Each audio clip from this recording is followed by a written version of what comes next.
তুলসী মাতা অপমানকারী সরকার, এই তুলসী মাতা অপমানকারী সরকার, এই হিন্দু বিরোধী সরকার, হিন্দু বিরোধী সরকার।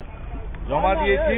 এর আগে আমাদের সিদ্ধান্ত ছিল হরগোবিন্দ দাস, চন্দন দাস, ধুলিয়ান, শামশেরগঞ্জ, মুথাবাড়ি নিয়ে আনা, সেটাও জমা হয়েছে।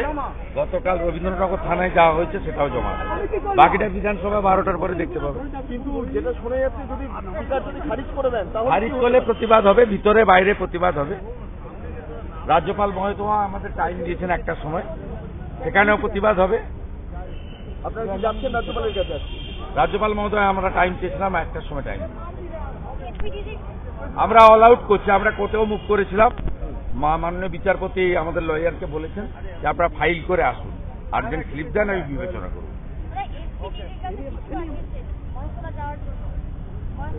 হ্যাঁ, পারমিশন নিয়ে যেতে হবে। আমাদের সভাপতি সুকান্ত যাবে, তাকে ওরা নেচার পার্কের কাছে আটকাবে। 163 করেছে আমাদের আটকানোর জন্য। হাইকোর্টে আবেদন আমরা বলেছি 163 মেনেই যাব, 1+1।